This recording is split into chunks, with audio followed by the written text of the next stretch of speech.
And we're live here on the Fantrax Twitter and YouTube pages. My name is Nick Skrip. I am the NFL content lead for Fantrax. I do a bunch of social media stuff for them as well. My daughter's daycare was off today, so that was a problem. That means I'm off today. She's asleep. And I thought, hey, you know what? I've been grinding out some content lately, some articles for Fantrax. We have the draft kit dropping fairly soon.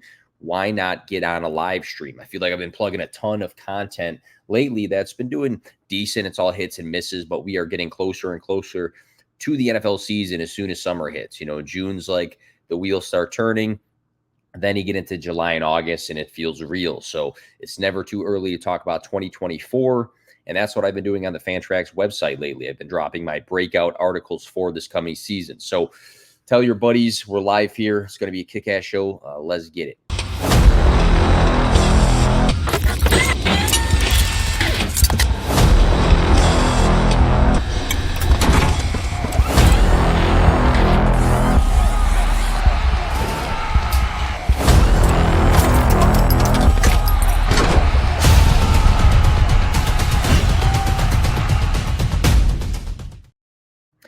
All right, so we're taking a look at 2024 fantasy football breakout candidates. So guys that I will give you the definition that I feel are going to be breakouts. You know, I think that definition and term is loosely thrown out there, and I feel like how you define it and how I define it are two different things at the end of the day.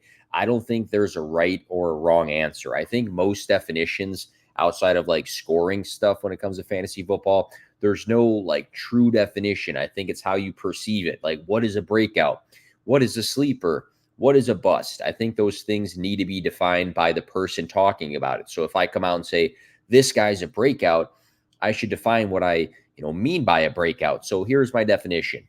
A player who can take a substantial leap in fantasy football production, or a player who can have an immediate fantasy football scoring impact, who in either one of those cases is a major positional advantage in lineups for a given year. So, we look at these examples through time. I'm talking running backs and tight ends today. I'll give you two examples of guys that fit those two categories that I considered breakouts last year. Travis Etienne last season averaged the 7th most fantasy points per game for the running back position.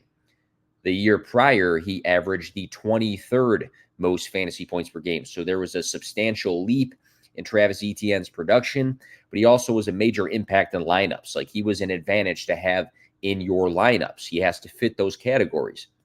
On the other hand, you can say Jahmyr Gibbs was an instant breakout for fantasy football. He averaged the 8th most fantasy points per game on the year. So to me, he was immediately a positional advantage to have at times in your lineups. And I had somebody tell me earlier, you can't talk about rookies when it comes to breakouts. I think you can. You look for wide receivers, Puka Nacua, you're not going to say, 3 years from now, oh, that was his breakout season. It might have just been this rookie season. He came in and he was a massive advantage in lineups year one. So it could be a guy taking that substantial leap in production who's been in the league, or it could be, a guy that is a rookie at the end of the day. And we're talking running backs, we're talking tight ends. So I really don't have any rookies on that, but I did want to make that note about how I define it. So now that you know where my head is at, we'll talk about some guys. Some guys are obvious, some guys are not, but let's get through it. So Bijan Robinson, I made a video about it, and some guy immediately is like, everybody knows that. Well, maybe not everybody is a year-round fantasy football addict like myself or some of the people that comment on things like that. I think we have to keep in mind that some people are kind of in and out throughout the year when it comes to fantasy football and redraft seasons when they pop in. So everybody knows Bijan Robinson. Texan out of Texas, first-round draft capital from the Atlanta Falcons. He was deemed a generational prospect, 4,250 scrimmage yards and 41 touchdowns, do-it-all running back. That was on his profile. A lot of excitement for him entering the NFL, especially on the Falcons, because we thought he'd be this, massively featured running back.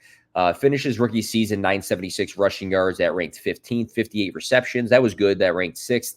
487 receiving yards. That was also good, ranked 4th. 8 touchdowns, 14.7 fantasy points per game. I would say if it was a non-Bijan Robinson rookie running back, you'd be very happy about that. It ranked 17th, so it wasn't like this crazy, advantage to have, but it was fairly useful at times, just inconsistent. But I think it was under the expectations we had of Bijan Robinson. But a lot of frustration came from the usage of Robinson, which we'll get at in a second, and other stars on the roster. And that's something we like to tie to former head coach Arthur Smith. But you look at the opportunity share this past season, Bijan Robinson via Player Profiler ranked 31st for the position with 52.5%. Sophomore Tyler Algier, the handcuff, the RB2 on the team, had a 36.6% opportunity share himself. So you look at a guy who is decently productive, Bijan Robinson, despite really lacking the touches that we wanted out of him. I think when we look at Bijan, we see the dual threat upside in his profile. We saw it in glimpses last year. Third most targets. That's appealing to me. Created the 5th most yards. He evaded the 7th most tackles. He finished with the 9th most yards per touch. So some efficiency, some playmaking metrics in that rookie season. The offseason, obviously, Arthur Smith is fired. You're bringing Kirk Cousins on a 4-year, $180 million deal, and you insulate him by selecting Michael Penix Jr. in the first round. So they're good at quarterback. You got Kirk Cousins. You got Michael Penix Jr. Out of the first round. A lot of people question that pick, but I look at it like, hey, knock on wood, but Kirk Cousins isn't super young. He's coming off of a big injury. Now you have a guy that can step in and toss the rock. I think we also see the news with Bijan this offseason, and you have to be careful. But when Bijan Robinson says, hey, I'm going to be utilized similar to Christian McCaffrey, these are like his words, not a direct quote, but he's coming out and saying that. I believe Bijan Robinson, if another random running back across the league, I don't know, Brian Robinson Jr., from the Commanders, or Zach Moss or something like that, like comes out and says, I'm going to be utilized like Christian McCaffrey, you probably don't give a shit, to be honest. But when it's Bijan Robinson in, the talent that he has, it makes your eyebrows raise. So we all believe in the talent. The situation has changed with coaching. I think that the opportunities will be better in 2024. The offense is going to open up with competent quarterback play, with a change in coaching that's going to feature their stars. Just look for Bijan Robinson, who was pretty productive on limited opportunities, to get a lot more opportunities and be a fantasy force in 2024. The next guy, I've always been a fan, so maybe you're going to be like, Nick, you've been talking about this guy since he entered the league, and he's been frustrating at times, and I get it, but I'm a big DeAndre Swift fan in terms of his talent. I like the situation as well, and I'm a Bears fan, so you can call me a homer, but I'm tough. Like, I'm fading Cole Kmet. I'm not touching Cole Kmet. Don't want anything to do with Cole Kmet. So there's, I can pick and choose as a fan and just wear my analyst hat at the same time. But you look at Swift this past season, joined his hometown team back in Philly. He finished with a career high 1,049 rushing yards. He played the most games of his career, so we always people have knocked him for his health. He played a full season or close to a full season. Didn't have the typical receiving numbers that he's had in the past, 46 to 62 receptions. He was in that range prior to Philly. He's been a guy that can have some touchdown upside, but what stands out to me, I think, for Swift is just the glimpses of what he can do in different categories. He's had a 62 reception season. He can do that. Finished 5 games with 130 plus rushing yards across the last 3 seasons. I mean, he can have those big rushing games. We just saw this past season over 1,000 yards rushing. Fantasy scoring has not been that bad. 2020, 14.6 points per game. That ranked 15th. 2021, 8th in scoring with 16.1. 2022, 15th in points per game, 13.7. And this year, that it was a downward trend in his fantasy scoring. But again, a guy that we've seen do good things on the ground and through the air. He's finished 5th for the position in 2021 in yards created. That shows his playmaking abilities. The qualities I look for in a running back are guys that can have upside on the ground and through the air. And while it hasn't been consistent throughout his career and it's been in windows, if it all comes together, I think we see a DeAndre Swift breakout. The 8th in 2021, that was on a limited game, so I'd like it to be more of a full season to say, hey, it's an actual breakout. But I think a move to Chicago can be where it happens. He signed a 3-year, $24.5 million deal. Caleb Williams, who many people regard as one of the best prospects we've seen in a very long time, maybe one of the better ones ever on paper. I'm not going to get too ahead of myself, but he's going to be the conductor of that offense. I think he is going to be an immediate fantasy football breakout himself. The trio of DJ Moore, Keenan Allen, and Rome Odunze, who is a rookie himself as well. Cole Kmet's a very competent tight end. Then you got Khalil Herbert and Roschon Johnson. And some people will come out and say, well, Khalil Herbert's actually really good. Khalil Herbert's a good backup, man. He's a good, get in there every now and then sort of guy. He gets an opportunity. He does well. He's not a starter. Roschon Johnson, I had some hope for, but I think he probably profiles as a guy that gets periodic use as well. I think Swift is the feature back in a Chicago offense that is one of the fastest growing offenses in the NFL. And I think overall, we've seen the metrics that add up to him being a playmaker. I think it all comes together. And if it does all come together, this is where the breakout happens for DeAndre Swift. Now I'm going to have some guys that are just going to be a fire round sort of quick notes on them for the running back position. But this is going to go against what a lot of people, want to talk about, because everybody's a Jaleel McLaughlin fan right now, just because a couple smart guys who I respect in the industry said, I think he's going to be good. He's good. And then everybody else is like, yeah, me too, without actually thinking for themselves, it feels like at times. But I think there's a chance Javonte Williams breaks out in 2024. 903 rushing yards, 40 receptions, 7 total touchdowns as a rookie in 2021. 4 weeks as a top 10 fantasy running back that season, 3 weeks over 20 fantasy points. Player Profiler that year ranked him number 6 in evaded tackles and number 6 in yards created. The fantasy points per game for the year ranked 22nd. That was a pretty decent rookie campaign. 2022, he tore his ACL. 2023 was a recovery season. He still flashed with 3 games of between 79 and 85 rushing yards. 47 catches. That's a good metric too. I think we look at Jaleel and say, hey, he's this the next coming of Alvin Kamara, but Javonte caught passes as well. He's going to be further away from that ACL injury in 2024. He's built like an every down running back. He evades tackles. He breaks tackles. He's part of the passing game. He's part of the passing game plenty. Audric Estime, I actually liked him as a rookie. I think he's a better running back overall than Jaleel McLaughlin. I think those two guys are just solid complements and solid backups at the end of the day. So I do think Javonte is going to be the feature of the offense. I think that back in the day, a lot of you guys used to value him as a future top 12 dynasty running back, and then it faded because he tore his ACL, which happens to running backs in the NFL. But I just see him as the guy. And if reports come out that he's not the guy, which it seems like they have, and he ends up not being the guy, then I'll take the L and I'll talk about it. But when we're looking at who's going to carry the load in the backfield, and people are saying Jaleel McLaughlin, it just sounds silly. He's a small running back that you can say he plays faster than he is, but he had a slow 40, didn't get drafted in the NFL. I think he had efficiency metrics that popped last year that I thought were interesting. But again, if that's the guy you think is going to break out and be the running back one, I think we're just reaching on sleepers at this point. Another guy I want to mention, Tyjae Spears for the Titans, finished his rookie season in 2023 with 152 touches and a 52.9% snap share, even with Derrick Henry playing a full season. 52 receptions, ranked 9th, 385 receiving yards, ranked 11th, 5.5 yards per touch, solid. And he ranked number 6 for the position. So we look at Tyjae Spears in the situation now. Tony Pollard, and a lot of people are like, well, Tony Pollard could be the running back one. He's going to take away a lot from the passing game.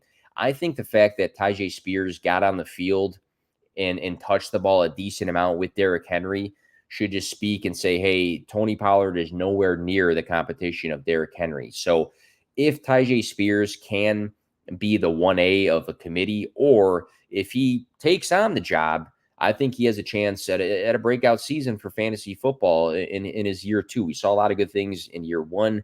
I think a lot of this has to do with the Titans offense and how they look.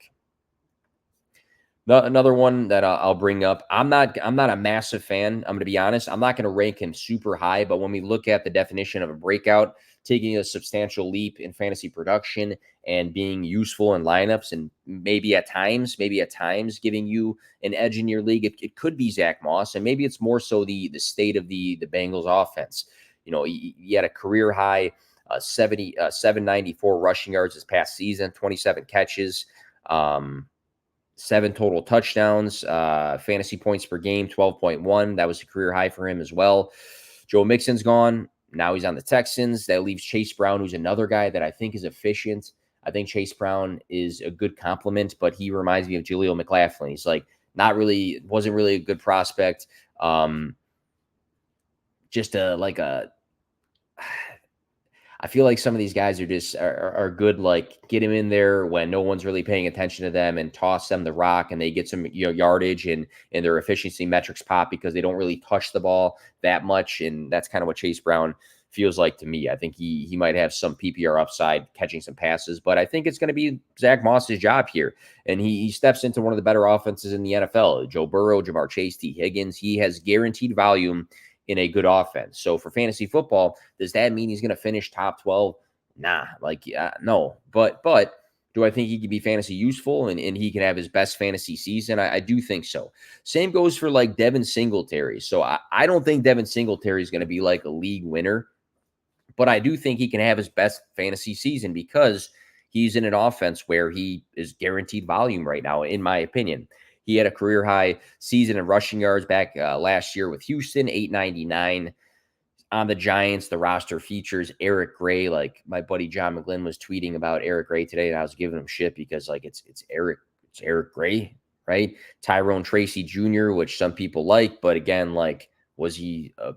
I know he was like a wide receiver turned running back, and that seems cool. That seems very Antonio Gibson, but are we really going to say, well, he's just going to push out Devin Singletary, who was like very good last year, and then Corbin? I'm not even going to say the first name. So basically, Singletary has very, very weak competition with the Giants.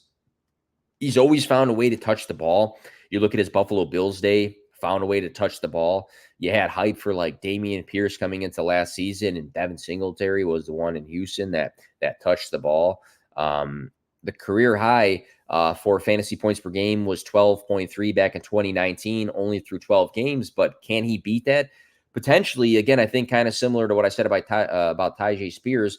It might depend on what the offense looks like for the Giants. You know, if they're terrible, then maybe it's a struggle. If they're okay, then maybe he can move the ball on the ground. You know, last season, weeks 10 through 18, again, it's in Houston or it's with the Houston Texans, so a better offense, but you still got to perform, right?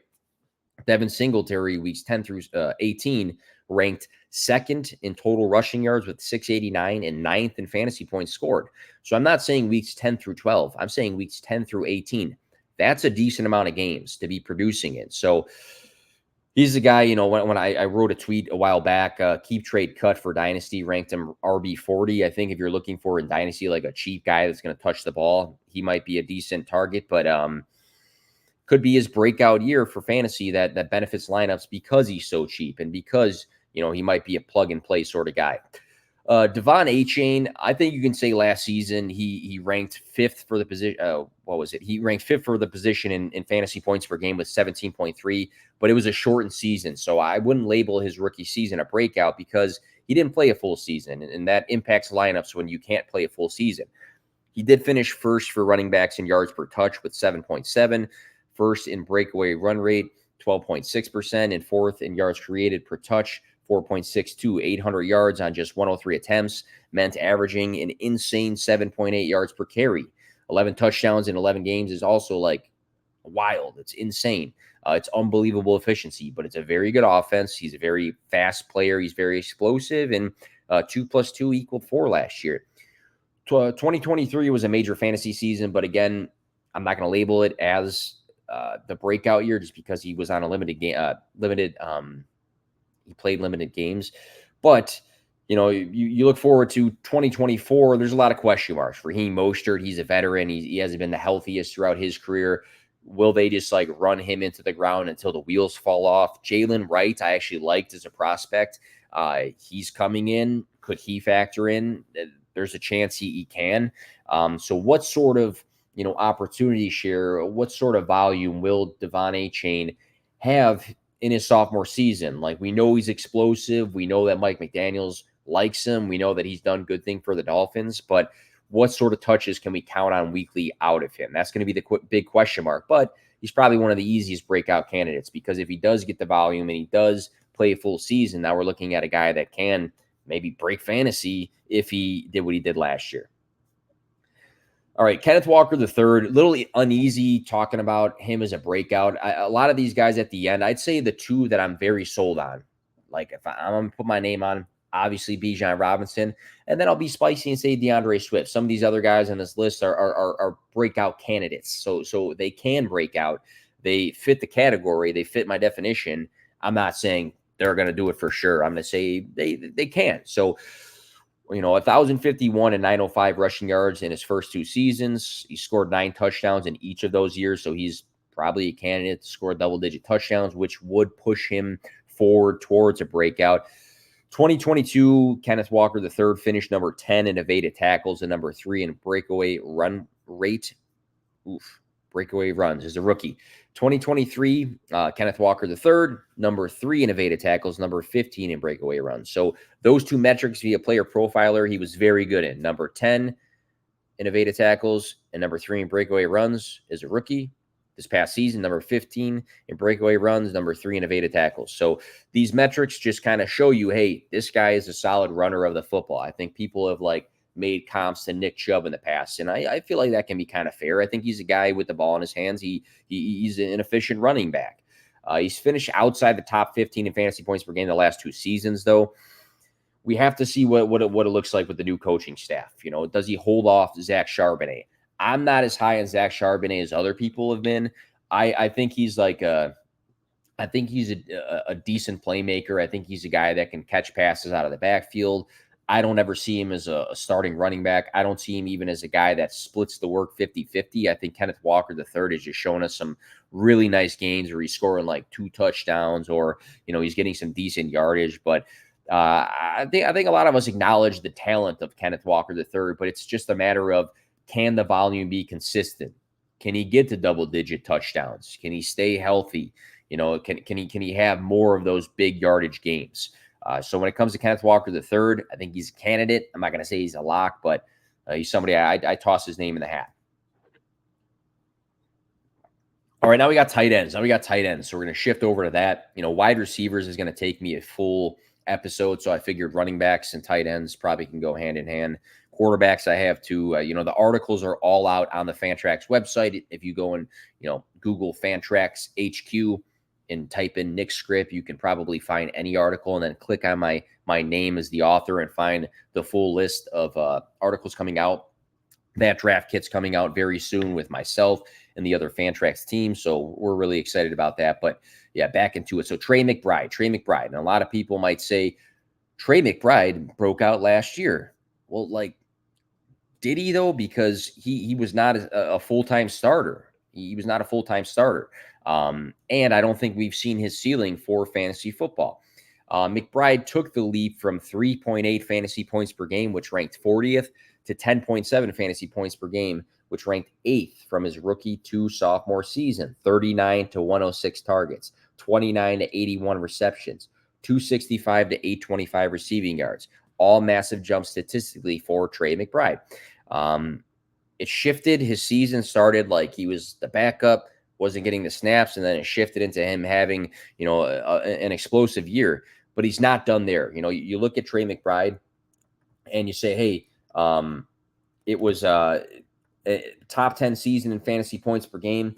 That's a breakout, and I do agree. He fits the definition, but he's not done, because I think his ceiling is massive right now. So open up the first 5 weeks of the season playing a secondary role. We just mentioned that before. Weeks 6 and 7, McBride started playing above 50% of the snaps, which was a hint that there was a change in his role. He played 58% and then 53% of the snaps in those 2 games in a row. So that was the big red flashing lights. Hey, wait a second. I think he's the starter. He's going to be on the field more. And then in week 8, McBride played 82% of the snaps. So that to me said everything. He's the guy now. So weeks 8 through 17, not only did McBride become the starter, but he became a key point of that Cardinals offense. And during that span, weeks 8 through 17, he ranked for the position number 3 in targets, number 2 in receptions, number 3 in receiving yards, but number 3 in fantasy points scored, and he averaged 15 fantasy points per game. So not only was he a useful tight end, he was a top 3 tight end across the board. He was a very fantasy dominant tight end. You look at some of the high scoring weeks: 25.5 fantasy points in week 8, 21.1 in week 10, 22.9 in week 13, 20.2 in week 15. Those are not just performances that help you. Those are performances that were winning you weeks at the end of the day, because your tight end is not supposed to be scoring in the 20s for fantasy points, right? So you looked at the upside. He had a game of 131 receiving yards in week 10. He had a game of 10 receptions in week 8. Those are examples of high upside metrics for a tight end. So you finished number 5 in receptions with 81, number 7 in receiving yards with 825, number 5 in yards after the catch. That's a great metric there, showing some playmaking. 439, number 9 in fantasy points per game, despite a smaller role for a chunk of the year. So Trey McBride, the connection with Kyler Murray was established. It was real. Marvin Harrison Jr., I think he comes in. He's the next Jamar Chase. He's the next Justin Jefferson. He's the next big-time rookie wide receiver, Puka Nacua, right? But, that's not going to take away necessarily from it's not going to take away from him breaking out and him being a fantasy dominant tight end, because we look historically: Tyreek Hill and Travis Kelce, Justin Jefferson and TJ Hawkinson, Amon-Ra St. Brown and Sam Laporta. Like, these things happen where you have a very dominant wide receiver paired with a very dominant tight end. So McBride checks all of the boxes that I look for in a tight end. He checks all of the high ceiling metrics that you can look for as well. And to me, he can finish as the tight end 1 in 2024. I think you can easily argue that he has the highest ceiling if he's given the volume consistently of any tight end that I'm going to talk about today, or tight end in fantasy football. Dalton Kincaid, the expectations were high for him in 2023. You get first-round draft capital out of the Buffalo Bills. That obviously means you're attached to Josh Allen. A lot of people had the heavy expectations. Hey, this guy's going to be a top 12 guy right away. He did split time through the season with Dawson Knox. He finished number 23 in snap share at 65.6%. So that just says that, hey, yes, you did play, in the metrics we'll talk about in a second were fairly good, but he wasn't a full-time player all the time. He finished number 8 in targets with 91, number 7 in receptions with 73, number 10 in receiving yards with 673, and number 14 in fantasy points per game with 9.4. So 14th in fantasy points per game.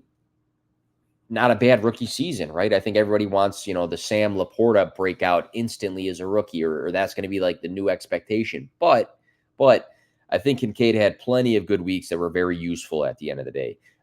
He did run the second most slot snaps for the position, and he caught fire in a window that I want to talk about, because, I don't want to cherry pick stats, but a lot of times when you can do things for multiple weeks, it's not a fluke. It's not a fluke, right? So weeks 7 through 12, during that span, Kincaid ranked for the position number 4 in targets, number 2 in receptions, number 5 in receiving yards, number 3 in total fantasy points, and he averaged 14.1 fantasy points per game. So he was very good during that window right there. The 6-game stretch that I'm mentioning, to me, is what he can do. I don't think anything there was a fluke. And I think he can do it for the 2024 season as potentially the tight end 1. Right now, I keep leaning towards ranking Dalton Kincaid as my tight end 1, because we saw the flash of what he can do. And we look at the Buffalo Bills. Curtis Samuel, 3-year deal for him. Stephon Diggs is gone, vacates 160 targets. Keon Coleman selected in the second round. Maybe some heavy expectations for him. Khalil Shakir has been a guy that's been growing in that slot role. But I think Dalton Kincaid can be to Josh Allen what Travis Kelce historically has been to Patrick Mahomes. And maybe that's like a hot take and I'm reaching right now. But at the end of the day, I would not be surprised, and I did project it to be this way, if Dalton Kincaid led the Buffalo Bills in targets. I think that's very possible. And when you give somebody high volume every single week consistently, they've shown signs that they can produce, and it's Josh Allen. To me, that just screams fantasy football breakout. So he's an easy candidate to be that, of course, but I think his ceiling is a lot higher than people are mentioning right now, because, again, Josh Allen, gunslinger, one of the best quarterbacks in the league. He's going to air it out. The passing attempts are going to be very high. And where are they going? Maybe he spreads the ball out, but to me, that often seems like a cop-out answer when there's an ambiguous room for a receiving room. Kyle Pitts, another guy we have to mention. We talked about Bijan Robinson before, but Kyle Pitts entered the league, super high expectations as this generational tight end prospect. He had a combination of freak athletic traits with heavy production at Florida. 3 seasons later, we look at Kyle Pitts, and a lot of people are out on Kyle Pitts. Tight end 11 in fantasy points per game back in 2021 as a rookie. Good. It's a good rookie season, but people wanted him to be, number 1 or number 2 or number 3. Tight end 22 in 2022, missed time during that season, and then tight end 16 in 2023. So it feels like the expectations have not been met. It's been frustrating, but I'm not going to scapegoat everything, but he's been set up to fail for the most part, and we'll get into that in a second. But that rookie season was very good, 1,026 receiving yards. Like, tight ends don't finish with 1,000 receiving yards. I think only George Kittle did in 2023. And Kyle Pitts entered the NFL and did that his rookie season. It was the 3rd most for the position that year. It was the 2nd most all-time for a rookie tight end. That's a great metric to have. Finishing top 12 in points per game, another good thing that we overlook too often. The 110 targets as a rookie was significant volume. That means he was just out there earning targets consistently, and it was a decent campaign. 2 significant things held Kyle Pitts back from production. Number 1, quarterback playing, and then number 2, coaching. And we know that the coaching was adjusted this offseason. Matt Ryan was the best quarterback in the NFL Pitts has played with, and that's where he saw his production back in his rookie season. But after that, he's had Marcus Mariota, Desmond Ridder, Taylor Heineke over the last 2 seasons. It makes up for a very average to below average set of quarterbacks. The Falcons also threw the ball the 8th fewest times in 2023 and the 2nd fewest times in 2022.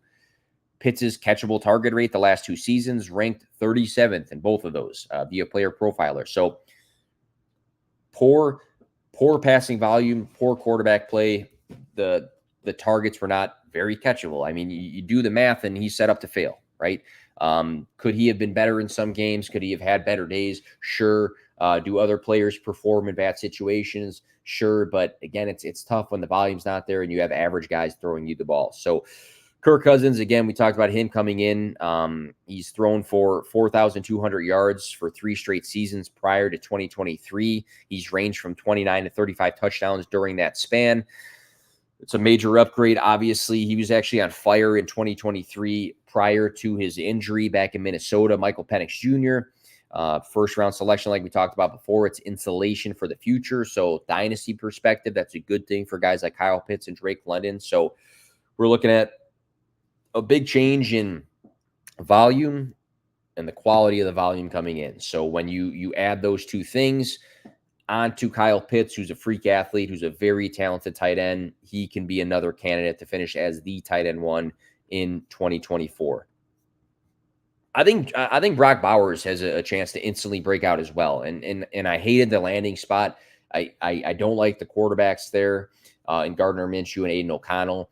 You have Devontae Adams, who is going to be one of the most heavily targeted wide receivers in the NFL this coming season.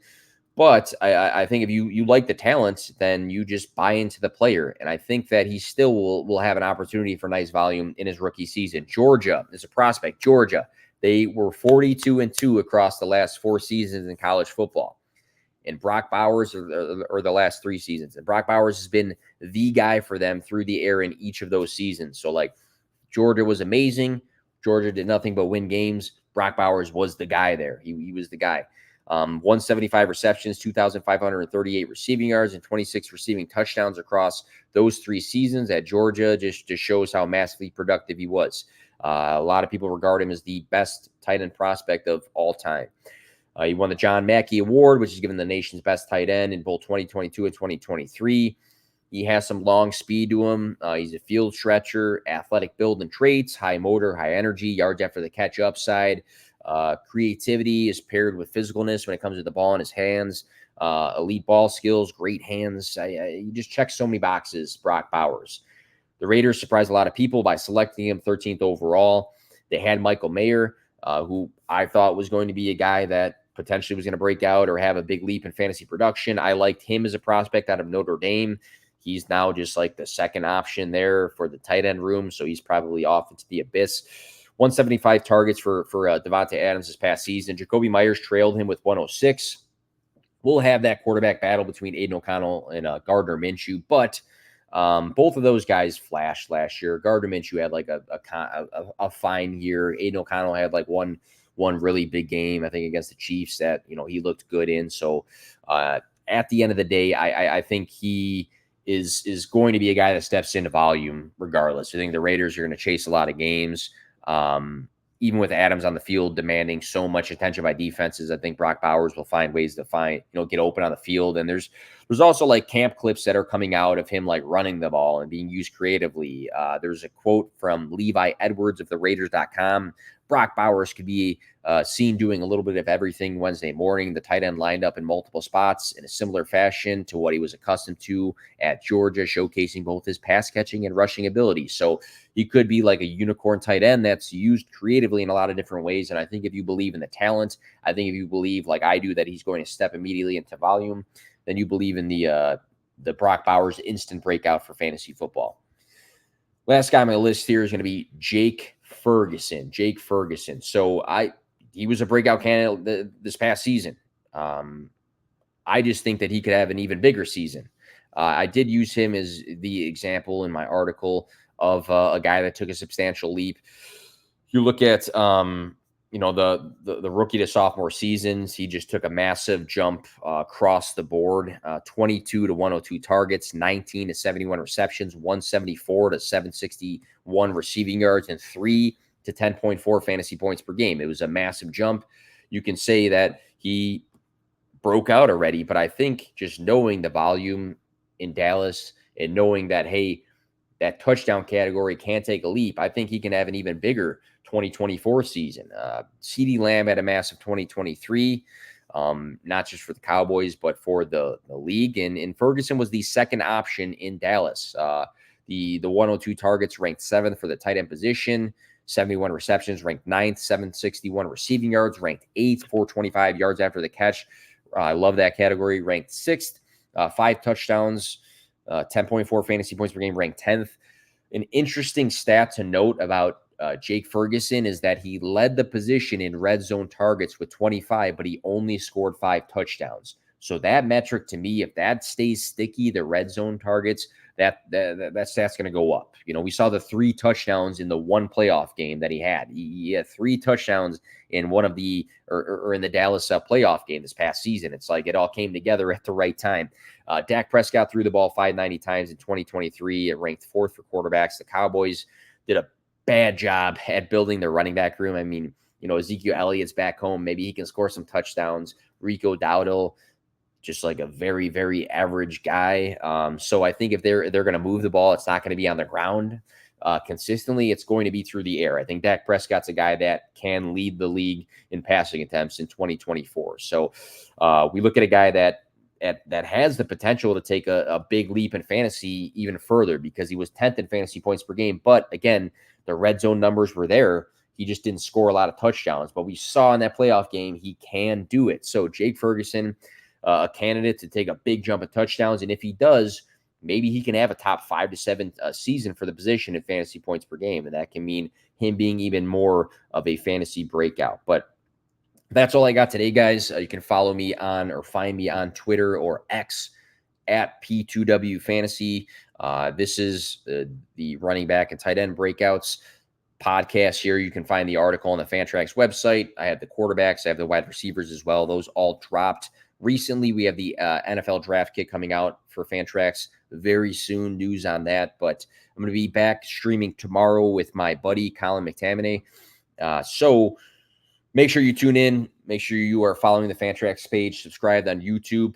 Colin and I are going to talk about some hot takes for 2024. So that'll be a fun podcast, especially since I won't be the only one yapping the whole time. So have a good day, guys, and Keep at it if you're content creating right now. And if you are a fantasy fan, more and more stuff's coming out with camp, and make those moves in the dynasty leagues. Have a good day, guys.